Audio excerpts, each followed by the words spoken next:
I wanna wake up in the morning where the orange blossoms grow, and the sun comes peeping in where I've been sleeping, and the songbirds say hello. I love the fresh air and the sunshine. It's good for us, you know. So I'll make my home in Florida where the orange blossoms grow. Well, I have the good fortune of sitting here with Hugo and Anita, and they are, what a team. Frudenthal, both doctors, and with us is Jensen, who is a publisher and editor. I'm going to talk to you in a minute about that, because while you're sitting here ties very much in with their lives, or especially Hugo's. So you two are such a team. I can tell by the way you interact that you've always been a team. But I'd like to hear about your early story. So you're both born in the Bronx, is that right? No, We're Brooklyn. Both Brooklyn. Oh, what a faux pas. Yes, so Brooklyn, and then did you meet in Brooklyn? No. Each of our parents eventually, after the war, moved out to Long Island. And so I was in Oceanside and he was in Massapequa. Yeah. And that's when we... And when we met, she was an instructor at Delphi going for her master's. No, PhD. Going for a PhD. And I was finishing my master's in microbiology at Columbia University, the College of Pharmacy. And somebody who knew both him and me, just by coincidence, said they'd met the perfect girl for him, also a scientist. And so he telephoned 3 times till I got home. And that's the beginning. And the rest of the story unfolds. You have such a great story. Then we... For 65 years. We met on a few dates, and of course, time talking about like what you do last summer and so on. She explained that she was a graduate student at the world famous Marine Biological Laboratory at Woods Hole. So it sounded very interesting. I said, get me an application, or maybe I'll try it too. So I got an application for the Marine Botany course at Woods Hole. And by that time in February, we were starting to go and kind of getting serious and so on. And lo and behold, she was going back for a course in marine ecology, and I got accepted for the course in marine botany. So here we figured getting married in a few months, but here we were going to the same place for the summer. And my uncle convinced my mother they ought to get married before they go up there. And so we spent our honeymoon at the Marine Biological Laboratory at Woods Hole. And And your honeymoon was? The honeymoon was taking courses in marine biology. And the honeymoon was chaperoned by his professor. Oh, yeah. Because when he had asked for the application, he said, oh, I bet my favorite professor would also enjoy this. And so they both had applications, and Professor Picorni was also accepted. And so he chaperoned our whole 3-month honeymoon. Well, he got you off to a good start, obviously. And then I had finished my master's. She was already working on a doctoral program, but I figured I might as well go on for my doctorate too. So being at Woods Hole is a very unique experience. Once you've been accepted at Woods Hole, been a student there, it opens up an awful lot of doorways. So I needed a sponsor at NYU for my doctorate.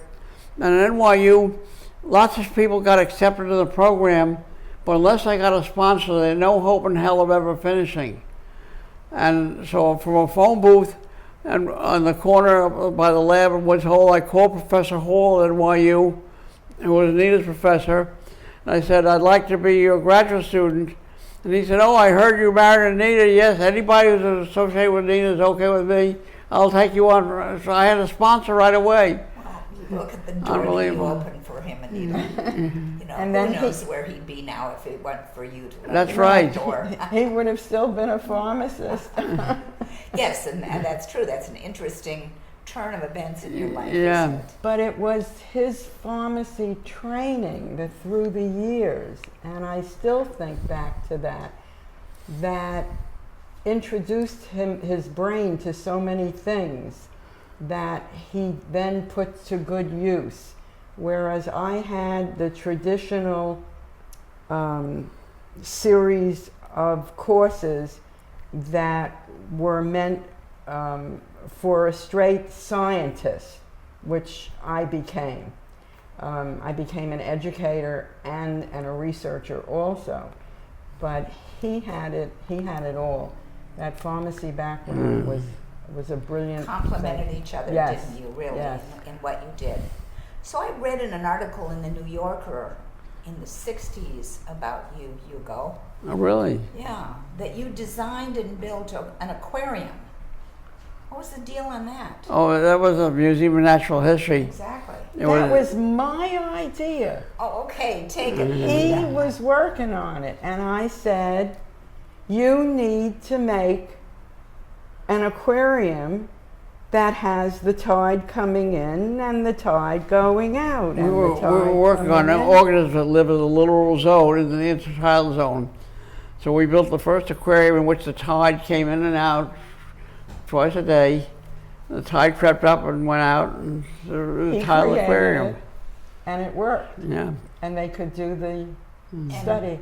And what was the study to tell? What Life cycle of these organisms. Oh, okay. Foraminate for little microscopic calcareous amoebas. We Right. work on their life cycle.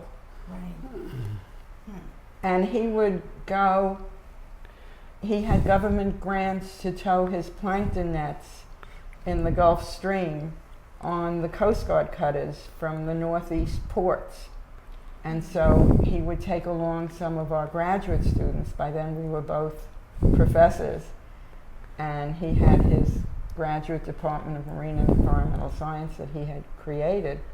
And I was taking his classes when he was on the boats. And they would go back and forth to Bermuda. So his graduate students had wonderful opportunities Mm-hmm. to, And much learned. yes. So you're a international expert on some subject that I can't even pronounce. It's just, Tell me what it is. Symbiogenium micro. no, that's me. She's asking you. No, I I was know, asking you. she's asking you. Oh, you've heard of coral bleaching?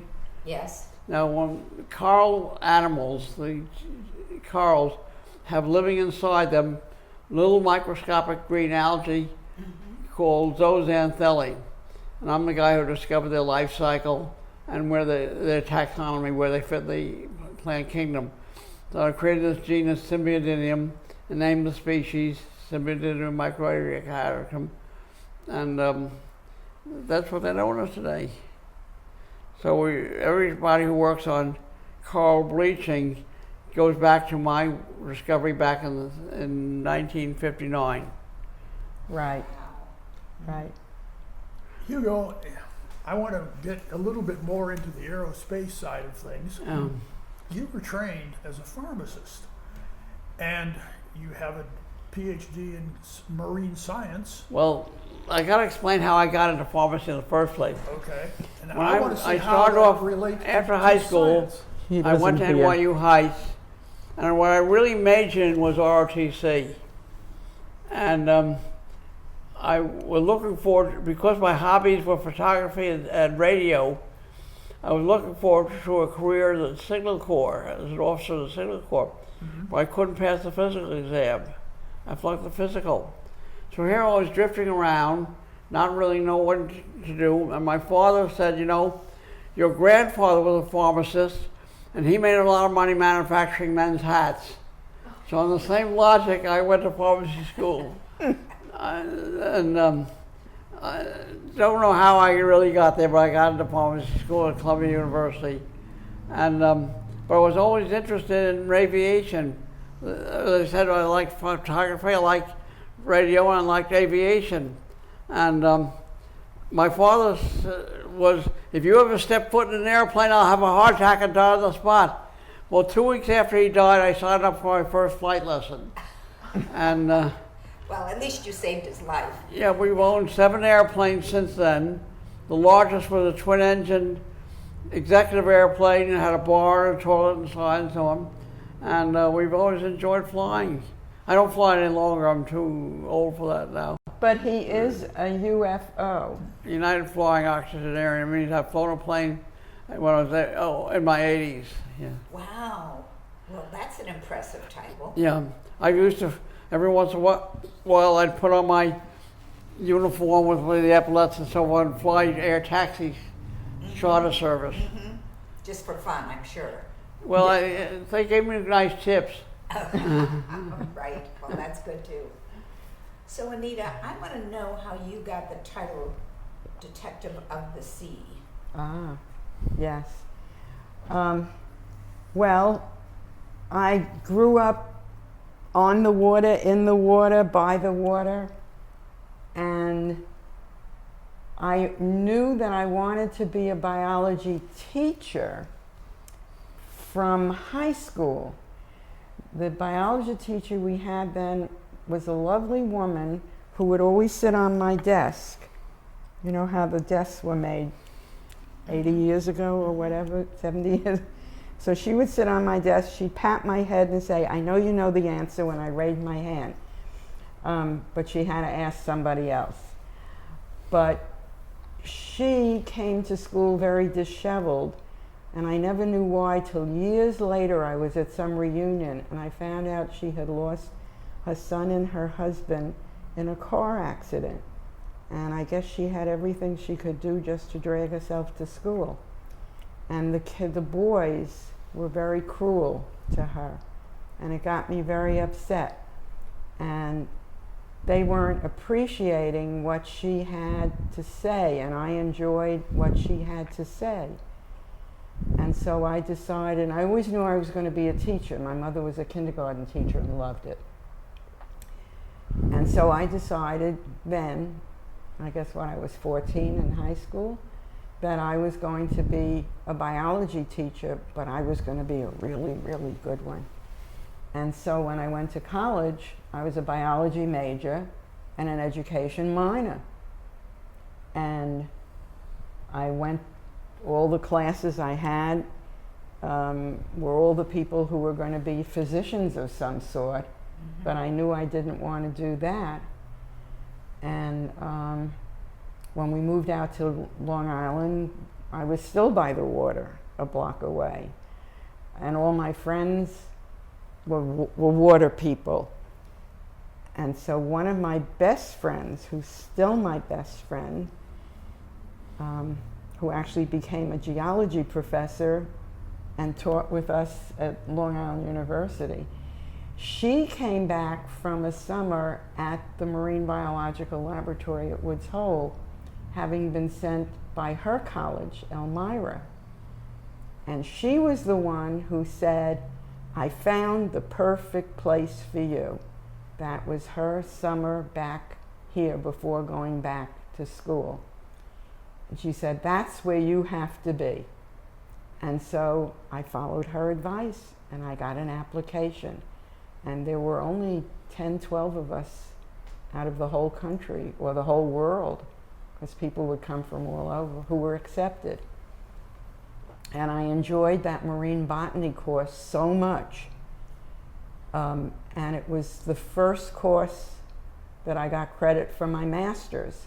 And then I was allowed, I had to ask for permission to go to the next year, was the invertebrate zoology. And that I absolutely adored. I became an invertebrate person. So that was the second summer. And that finished my master's. In the meantime, at Adelphi, my college, where I told them, no, I didn't want you to send me to medical school, because they said they were beginning to take women in Philadelphia. And they said, well, if you're going to stay here, we take our top few people to be graduate assistants. And so I taught 10 freshman laboratories of zoology and 10 freshman laboratories a week of botany 500 kids a week. And when I was finished with that year, I had also finished my master's. And so the chairman of the department, who happened to have been a woman, said, all the soldiers are coming back. This was now 1952. The Korean War was over. We need you as an instructor. You can now teach a lecture and have the 10 freshman labs a week. So for $3,000, and my father was very upset. He said, don't you know you could be getting more money in a high school? And I said, yeah, but here's my home. $3,000 a year? Yeah, right. Well, that was 1959. well, in college, we never made much money. You're a college professor because you love it, not for the salary. And so I was 22 years old and I was on faculty. And they called me the Pied Piper because I converted more undecided freshmen to becoming biology majors than the whole rest of the department together. And tell me about the Detective of the Sea. Oh, well, eventually I was pregnant and they didn't have maternity leave, so I stopped teaching. And in 1970, somehow Nassau County Health Department decided they needed a marine biologist. They called Hugo because somebody had heard Hugo speak at the Merchant Marine Academy and said, we need a marine biologist. So I said, how about my old lady? Well, no, first we were giving names of our graduate students, and then they said, no, we need somebody higher up than somebody who's going for their master's. And that's when he said, so they said, send her over. And I had that job for over 2 decades. And your role was to help identify my role diseases? was to take care of anything that moved or didn't move that lived in any piece of water in Nassau County. She was very much involved in water pollution work. And it was in the Bureau of Water Pollution Control. And I was the only woman. And so by the time I left, I had more women going into water pollution control. And we always did in both of our classes. He was very sure that there were women in all of our classes. Yeah. So that was perhaps one of our greatest. She did a things lot. that we Anita did. did a lot to bring women into the field of water pollution work. And water quality too. I mean, Yeah. that's one of the things we're talking about today Yeah. is the quality of our water Yes. gets compromised sometimes. And Oh, yes, I've drunk reclaimed urine water too. I know that. Where So- from? Where at? Oh, right here. Oh. Yeah. I was a commissioner, and there was kind of a horrified response by the public of talking about drinking urine Oh, water. really? And so I said, well, I'll be glad to drink it. And Good for Yeah. you. you know, it was reclaimed water, of course. Okay. Right. And so I understand that. Well, my laboratory, I think I got kicked out of the main building where the health department was because I had no place to put my formaldehyde except in the ladies' room. And I'm not sure whether it was the ladies or the janitors who got me kicked out. But my laboratory for most of my years there was at the sewage treatment plant. That's where I went to work every day. Interesting.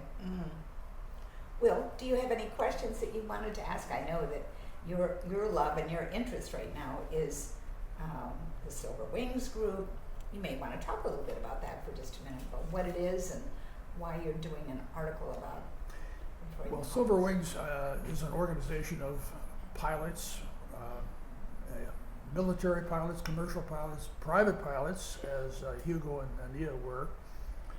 And we're quite fascinated with what is about to go on in aerospace in this coming year, we now have a new military organization, which, like the Marine Corps being part of the Navy, this new space program will be part of the Air Force.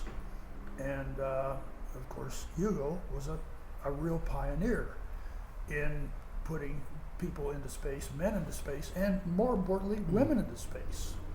Two women who just did spacewalks for the first time were people who owed that experience to his work. What I find fascinating is that his background in pharmacy and his background in ocean science, how did that lead into the space program? That was the beginning. I told how they got this. They need the idea of growing algae in space. Yes. Yeah. Exactly. And Republic Aviation had this problem they needed me to solve. So, because I was growing algae at the Museum of Natural History, microscopic algae. Right. And So they figured then if he could do that, he could do anything, and he did. Well, I love the idea that they gave you a problem that was unsolvable, Right. and it took you all of 15 minutes to well, solve that's a little bit of an exaggeration, but Well, but that's what you told us. right. Well, that's what I heard. Yeah. And that is an important part of the context of the whole history of Yes. space and air. You know, it's really a wonderful story. It's so much unknown that it needs the brains of all of these people with the assorted backgrounds who can piece things together Exactly. and come up with a solution. So, Well, the problem, which probably is a little bit difficult to discuss, is cleanliness in space, which you had everything to do with, from washing one's face, shaving one's face, and elimination, and cleaning the butt. cleaning the whole system. And as I can remember from an earlier presentation, as you said, if we were to take a spaceship to Mars, they would have to take 3 cargo trucks Right. behind the spaceship to handle the waste material that would be lost on that that journey. Yeah. So you were the person who designed the toilet for men and the toilet for women. Yeah. Can you tell us something about that? Well, it really was the same toilet. Just the urine connection was a little bit different. The feces connection was the same. It was a soft rubber saddle lined with air jets, and the air jets, as you're made, vectored the urine or the feces down into a Teflon collection bag, which was then put in a dryer. Sample taken, it was then put in a dryer, and that was brought back to Earth for analysis. But this toilet was basically the same for women and for men, except for the urine collection device. Yeah, before that time, Hugo would tell me that on the spaceship, they would have little cubby holes where the packages of food were. Yeah. And when they took the package of food out and consumed it, and then did their poop, then that package went into that hole. So everything was... Yeah, when the Apollo came back from Skylab, it was literally a flying tanker of turds and urine. Oh, that's quite a picture you're drawing for us, Hugo. You two have had such a fascinating life, and we're going to do more on you another time. But I want to kind of wrap it up by knowing, so how did you get to Dunedin? Oh, my parents had their best friends who knew people who had just bought a house in Dunedin. This was 1968. My parents had just retired. My father had sworn he would never, ever go. He was a Chicago man. They lived on Long Island. Sworn he'd never go to Florida. they were invited to see these people and the new house. They came. 3 days later, I got a tearful phone call from my mother. We bought a house In Florida. in Dunedin, right down the block in Fairway Estates. My goodness. And so Hugo has been flying us back and forth. They moved in July 7th of 1968. It's going to be 52 years Yes. coming up. And we've been flying here. Hugo's been flying us here ever since. And on one of the trips, it just happened, it was at night. And as we came down, we looked and we said, Hugo, your men are on the moon. And that, Oh, how touching. it was, the men were on the moon at that night. Oh, I just got goosebumps. Oh, it makes me have goosebumps too. And Yes. yeah. The other interesting thing was you have a beautiful photograph out in the hallway, an aerial photograph. And the first years we came down, if we came at night, it was all dark underneath. And then as we came down year after year after year, we'd usually come down at Christmas time because as professors we had off when the kids had off. We could see the green and the red lights, and it got brighter and brighter and brighter every year. So we knew there went all the bushes, all the trees, Groves, all yeah. the groves Right. were then houses. So we watched that change taking place beneath us as we flew in. Would you mind taking a minute and telling a little bit about your children? You talked about your son living in Beijing, your daughter. Well, he's just there temporarily, Okay, he's not He's- living there. building the theme park. Is it water related at all? No, But your daughter. no, but they all dive Uh-huh. because we dove. He's a project manager with Universal Studios who are building what's supposed to be the world's largest theme park in Beijing. And he is in charge of several different projects in the theme park. So that's. So he's over there for about a year. I But see. he used to build all the fascinating things that Las Vegas had for the casinos and the hotels. And your daughter is, what is your son's name? Richard. Richard. And your daughter is, Ellen grew up, well, both children grew up backstage at the American Museum of Natural History. When he went in on Saturdays, he would take them. So if you remember the movie Night at the Museum, that was the children's other life. And so she had her master's in museum management and was a curator, but you really can't make any money in museums. And so she eventually was called to Philadelphia, She has her own little public relations business. and she worked down there for a lady bank owner for many years, and then eventually started her own business. don't you have a child named Ariel in your life? Ariel is our granddaughter. Oh, the oldest granddaughter. Richard's first child. Yes. Well, I love that She name. followed us. Yes. She is the mermaid. We have six grandchildren and 3 2 from great Richard. grandchildren. Uh-huh. And Ariel is the little mermaid. I mean, I know it has a Jewish connotation too, the Yeah. line of God, but I think that's very sweet that it's that it happened, that Yeah. eventually it became. Well, we used to Little Mermaid. take her. Richard wanted her out of Las Vegas as much as possible. And so we had her for summers, and we would take her to many of our conferences.